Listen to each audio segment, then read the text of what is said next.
Most people assume attachment styles form because of extreme experiences, but avoidant attachment usually develops through repeated emotional mismatches, not trauma. When caregivers respond to physical needs but struggle with emotional attunement, the child learns a powerful lesson. Snort's emotions are something to handle alone. Comfort may come, but not reliably.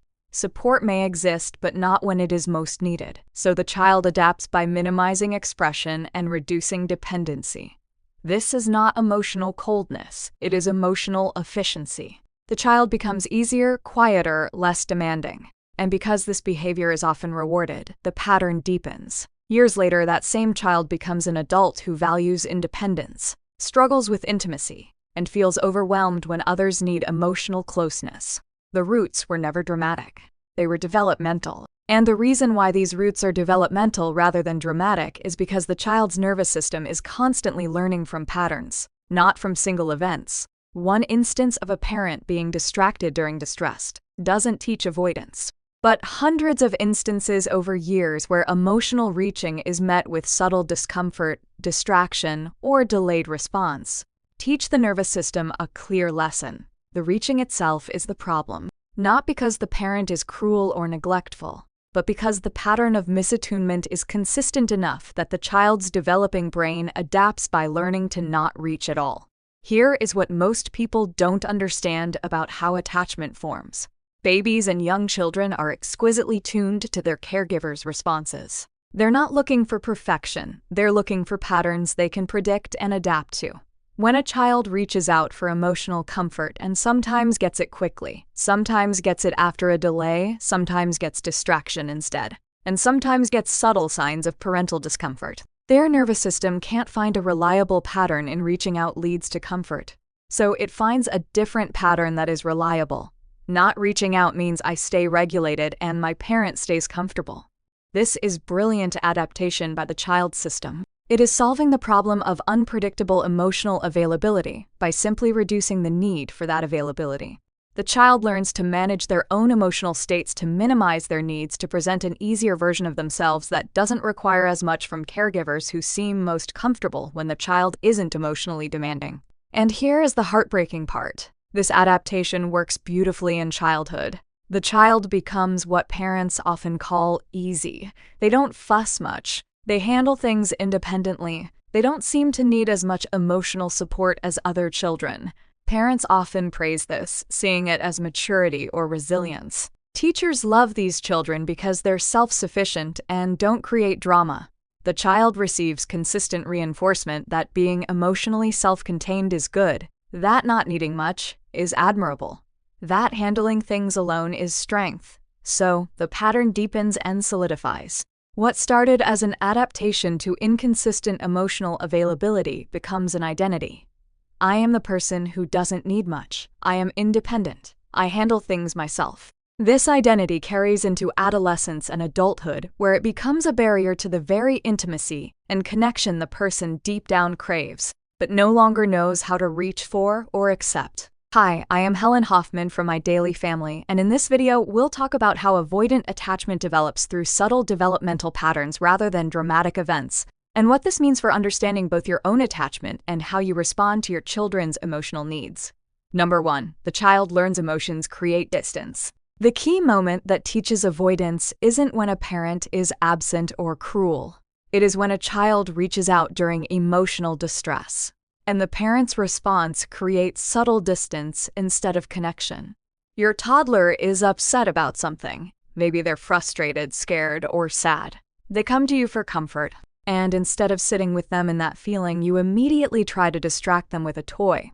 Minimize the feeling with "you are okay." That is not so bad. Show visible discomfort with their emotional intensity or delay comfort while you finish what you are doing. From an adult perspective, these responses might seem reasonable or even helpful, but what your child's nervous system is learning is something very different. When I show big feelings, my parent creates distance. Either emotional distance through minimization and distraction, or physical distance through visible discomfort and pulling away, or time distance through delayed response. The reaching out itself becomes associated with losing connection rather than gaining it. So from now on, when your child comes to you emotionally distressed, I want you to resist every urge to distract, minimize, or delay. Instead, move toward them immediately, physically and emotionally. Get down on their level. Put everything else down. Don't try to make the feeling go away or convince them it is not valid. Just be present with them in it. You might simply say, "You are really upset." And then be quiet, staying close. Physical touch if they want it. A hug, a hand on their back. Sitting close, but mostly just present, accepting, non-distracted witness to their emotional state. This tells their nervous system the opposite lesson. When I show big feelings, my parent comes closer, not farther. This pattern, repeated hundreds of times, teaches secure attachment instead of avoidance because the child learns that emotional expression brings connection, not distance. Number 2, self-soothing is taught too early. Snort self-soothing is an important developmental skill, but it should emerge naturally after a child has experienced thousands of instances of successful co-regulation being soothed by a caregiver's calm presence. What creates avoidant patterns is when parents push self-soothing too early before the child's nervous system has built the foundation for it. Your baby or young toddler is upset, and instead of providing comfort, you say, "You are okay. You can handle this," and leave them to calm themselves. Or you praise them heavily when they don't cry after falling. "You are so tough. You don't need help." You think you are building resilience and independence, but what you are actually teaching is that comfort from others isn't reliably available. So they need to develop the ability to manage distress alone, not as a skill that emerges after secure attachment, but as a necessity that replaces attachment. Imagine trying to learn to swim by being thrown in water before anyone taught you what to do, and being praised every time you managed not to drown. You might develop some ability to stay afloat, but you'd also develop fear and self-reliance born from necessity, not security. That is what happens when self-soothing is pushed too early. The child learns, "I feel safest when I don't need anyone," not because they're genuinely secure and confident in their ability to handle things, but because they've learned that needing someone is unreliable or even actively discouraged. Phrases like "you are okay" when they're clearly not okay, "you don't need help" when they're struggling, and "you are so independent" as praise for not seeking support all send the same message. Your job is to not need us. Independence isn't just encouraged. It is required for approval and comfort. So please, the change I want you to start making is this. Provide generous co-regulation before expecting any self-soothing. When your young child is upset, be their external regulator first. Your calm presence, your steady breathing, your reassuring touch, your patient witness. This is what teaches their nervous system how to regulate. After hundreds or thousands of experiences of you helping them calm down, they'll naturally start to internalize that regulation and develop self-soothing abilities. But if you skip the co-regulation phase and push for self-soothing too early, you are not teaching security. You're teaching that they're on their own. Hold them when they're upset. Sit with them through emotions, help them calm down. Praise their ability to experience and recover from difficult emotions with your support, not their ability to handle everything alone. "You were so upset and you let me help you calm down. That took courage is better than "you didn't even need me." You are so independent. Number 3. Love is present but not accessible during stress. This is perhaps the most confusing pattern for children and the core of how avoidant attachment forms in otherwise loving families. Your child knows you love them. You tell them. You show it in many ways. You provide for them. You play with them. You are involved in their lives. But when they're truly dysregulated, truly overwhelmed emotionally, you become somehow unreachable. Maybe you are physically present, but emotionally shut down. Maybe you are trying to help, but with such discomfort that it is clear you want the emotion to stop more than you want to connect with them in it. Maybe you are loving when they're calm, but withdraw when they're messy. Whatever the specific pattern, the child learns that love and comfort exist, but not reliably when they're in their most desperate emotional need. So when this happens, when you notice yourself withdrawing during your child's emotional intensity, here is where you start. Recognize that this is precisely the moment your child needs you most. Not after they calm down, not when they're being reasonable again. Right now in the middle of the mess. This is when secure attachment is built when they're at their worst and you show up anyway with steady accepting presence. If you find yourself pulling away during emotional intensity, you need to work on your own capacity to stay present with big feelings. Maybe that means therapy to address why emotions trigger your discomfort. Maybe it means practicing self-regulation so you can stay calm when they're not. But somehow, you need to become the parent who is most available during distress, not least available. Your child needs to learn love is most reliable when I need it most, not love disappears when I am too much. Number 4, the child learns to be low maintenance. Children are extraordinarily adaptive. They read the environment constantly and adjust their behavior to maximize safety and connection with caregivers. When a child notices that their parents relax when they're calm, that praise and positive attention come when they don't need much, that expressing emotional needs creates subtle tension while emotional containment creates approval, they adapt by becoming low maintenance. They learn to make themselves smaller, quieter, less demanding. They become the easy child. Parents of these children often feel grateful. At least this one isn't difficult. They're so mature for their age, they barely need anything from me. What these parents don't realize is that their child isn't naturally low maintenance. Their child has learned that being low maintenance is the price of approval and connection. So here is your first step. If you have a child who seems remarkably easy, low maintenance, mature beyond their years, don't just be grateful. Get curious. Are they naturally this way? Or have they learned this is what you prefer? Start noticing whether you are warmer, more engaged, more praising when they're being independent and self-sufficient versus when they express needs or emotions.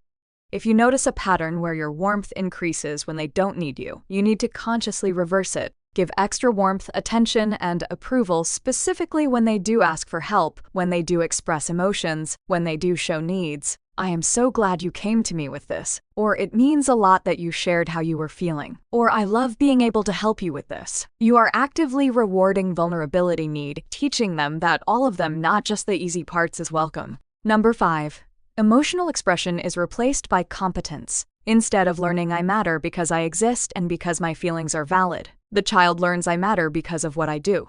When parents respond more positively to achievements than to emotional needs, when a child's worth seems tied to performance rather than their inherent value, they learn to trade emotional expression for competence. Instead of saying I am sad or I am scared, they work harder, achieve more, become more responsible, present a mature, capable self. The message internalized is I am valued for what I do, not what I feel. This creates adults who look incredibly high-functioning on the outside. Successful careers, impressive achievements, appearing to have it all together while feeling emotionally distant, empty, unable to connect deeply because they learned that their value comes from doing, not being. It is a lot like having a job where your boss only notices you when you are producing results, but never checks in about how you are doing as a person. Eventually, you'd learn that your value in that workplace is entirely tied to output, not to your humanity. Children with this pattern learn the same lesson about their value in the family system. When they achieve or behave maturely, parents light up. When they express emotional need or vulnerability, parents are less engaged or seem disappointed. So they pour energy into achievement and competence while suppressing emotional expression. They become the straight-A student who never admits struggling, the responsible child who takes care of siblings, the talented athlete who never shows fear, the achiever who makes everything look easy. And underneath they're lonely and disconnected because nobody sees the struggling feeling human underneath the performance. So when your child achieves something, celebrate it, but also actively engage with their emotional world separate from achievement. Ask questions that show you care about their internal experience, not just their external success. What was that experience like for you? How are you feeling about things lately? What has been hard this week? Show as much or more interest and warmth when they share struggles or emotions as when they share achievements. If they come to you with a problem or vulnerability, respond with the same enthusiasm you'd give their accomplishments. I am so glad you told me about this. Let's figure it out together. Snorts, you are teaching them that they matter for who they are, not just what they do, and that their emotional world is just as important to you as their achievements. This prevents the pattern where competence replaces emotional connection. Number 6. The child learns to observe instead of express. Children who are developing avoidant patterns become extraordinarily good at reading the room. They start sensing when emotions are welcome and when they're not. They notice which feelings parents can handle and which ones make parents uncomfortable. They become expert at managing not just their own emotions, but the emotional environment itself, tailoring what they show based on what they sense their parents can tolerate. Instead of expressing needs directly and trusting they'll be met, they calculate. Is this a good time to need something? Is mom stressed? Will this upset dad? This hypervigilance and environmental management becomes exhausting and prevents genuine connection because they're always performing emotional calculus instead of just being and expressing naturally. So please, the next time you notice your child being especially careful about when or how they express needs, maybe they only ask for things when you seem in a good mood, or they apologize before expressing feelings, or they seem to be monitoring your emotional state before showing their own. Recognize this as a red flag. A securely attached child should feel safe expressing needs and emotions without calculating whether it is the right time or whether you can handle it. If your child has learned to observe and calculate before expressing, you need to actively work on becoming more consistently available. Let your child know you can come to me anytime, even when I seem busy or stressed. Your feelings and needs are always important to me. Then follow through by being receptive. Even when it is inconvenient, you are teaching them they don't have to manage the environment. They can just be children. Number 7, comfort comes after the feeling stops. This pattern is subtle but incredibly powerful in teaching avoidance. Your child is upset, crying, expressing distress. You wait. Maybe you are uncomfortable with the emotion and needed to stop before you can engage. Maybe you believe they need to calm themselves first. Whatever the reason, your pattern is clear. Comfort and warm reconnection come after they've calmed down, not during the storm. The child cries, you maintain distance. The child calms down, you move in with warmth and comfort. The lesson the child's nervous system learns from this pattern is devastating. Connection comes after I shut feelings off. The pathway to reconnection isn't through emotional expression, it is through emotional suppression. So, the child learns to disconnect from feelings first, then reconnect with the parent after. A good way to see it is like someone who only hugs you after you've stopped crying, who only offers comfort once you are already calm. The message is clear. I can be close to you, but not when you are messy. Clean yourself up emotionally, then we can connect. This teaches the child a lifelong pattern. When upset, first disconnect from the feeling and regulate alone, then reconnect with others after presenting a calm exterior. This is exactly the pattern you see in avoidant adults. They can't be vulnerable with partners, can't share distress in the moment, can only reconnect after they've handled everything privately, and present themselves as calm and capable again. They literally cannot access connection while dysregulated because their nervous system learned that connection only comes after disconnection from feelings. So, when your child is upset and crying, here is what this looks like. Move toward them immediately while they're still in it. Don't wait for them to calm down first. Your presence during the storm is what teaches them that connection is available during distress, not just after. Sit with them. Hold them if they let you. Be calmly present while they're still crying. Your message is, I am here with you in this feeling, not just after you've handled it alone. After hundreds of experiences of you being available during distress, their nervous system learns the healthy pattern. When I am overwhelmed, connection helps.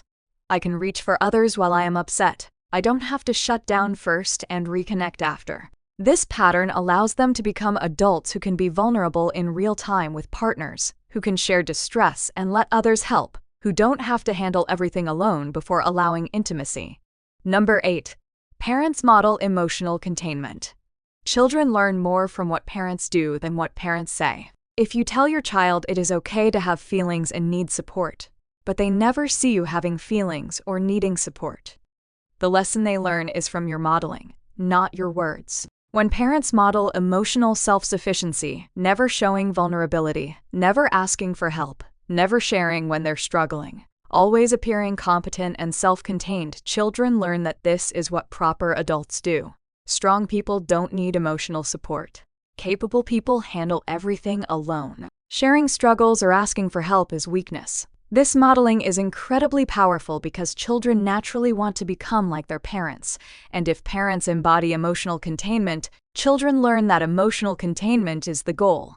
Imagine watching someone you admire deeply, maybe a mentor or role model. If that person never shows any vulnerability, never admits difficulty, never asks for support, what would you learn about what it means to be admirable? You'd learn that strong, respectable people don't have needs or vulnerabilities, or at least don't show them. Your child is watching you the same way. When they see you handle stress without any emotional expression, manage struggles without asking for help, and present a facade of constant capability, they learn that this is what they should aspire to. Even if you are telling them it is okay to need help, they see you never needing help.